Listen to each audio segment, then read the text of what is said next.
Now, the last time Rod Stewart was top of the UK album charts was 1979. But tonight, his new LP, Time, has gone straight to #1.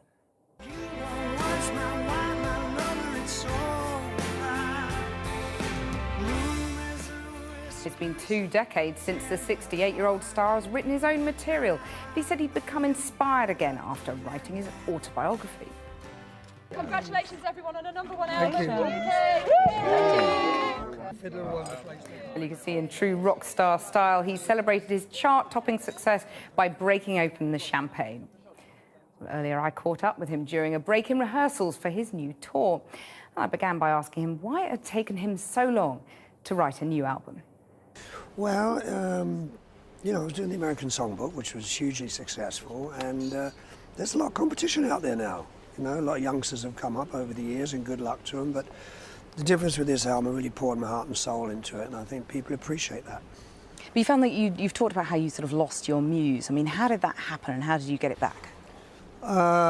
Well, maybe when I started putting the autobiography together, and family and friends gathered around, and I suddenly realised what a wonderful life I'd had, and start writing about it. So, and that unlocked something. Yeah, it did. Yeah, it did. And you ended up in the middle of the night, yeah, getting up and having to pour out your soul. Absolutely. It's funny. There's no recipe for writing songs. You know, it comes to you in the middle of the night when you're driving the car, when you're playing football. Anytime you come up with the lyric, you go, "Oh, reckon I'll write it down." Changing your nappy?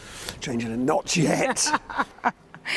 So, if you look at the titles, though, of the last #1 album, apart from the greatest hits, the last #1 album, Night on the Town, this one, Time, you know, then you were sort of living and breathing the rock and roll lifestyle.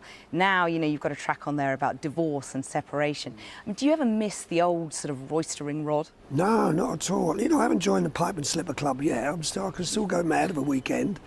No, not at all. What's going mad look like these days, though? It's sad. No, I've just grown up, you know, and like we're all supposed to do. I still enjoy a night out with the boys, you know, and I enjoy my music. Just gotten a little older and a little bit more mature, hopefully.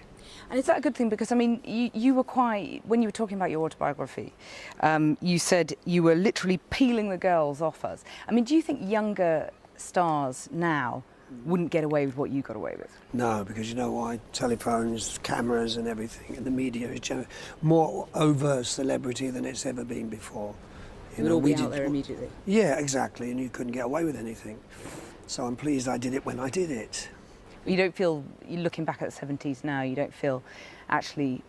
Well, do you feel, looking back at the 70s, it was all a bit sleazy, or that we're all being a bit sleazy? puritanical? Of course it wasn't. No? Nothing wrong with a bit of sleaze. No, it was just, you know, just having a good time, growing up and seeing the world and shagging and drinking, and nothing wrong with that. No apology then? No, no, no, no. But, I mean, do you think people are a bit puritanical now, then? Maybe a little bit more so than they were in the 70s, because in those days everything was brand new. So everyone was shocked. In other words, you can't shock anybody anymore. I don't think so, anyway. Now, is this going to be the last album? I mean, we've got Sir Alex Ferguson, we've got David Beckham sort of retiring. You got that little quote off of me just now. No, it was a good quote. It did make me think, but, you know, unlike David Beckham, I ain't got anybody to take my place. And Alex Ferguson, I'm in better health than Alex, so I want to keep going. And I speak from the heart when I tell you I enjoy it so much. I really do. Even now I've got a virus and the flu. I'm still down here rehearsing with the band because I want to make sure that the tour goes off with a big bang and everything's perfect. I love it. Just improves the voice, doesn't it? No, it don't, mate. This is really bad. And you've got a tour coming up. I mean, how are you going to make sure that, you know, in these times are really tough around the world, how are you going to make sure your fans can afford the tickets? When you look at the Rolling Stones, I mean, they haven't been able to sell some of their top price tickets, I believe we're nearly all sold out now. Tickets are very competitive, and look what we give them. What a magnificent stage. So the Rolling Stones put the price too high, did they? That's up to them, mate. I don't know. Rod Stewart, thank you very much. Thank you.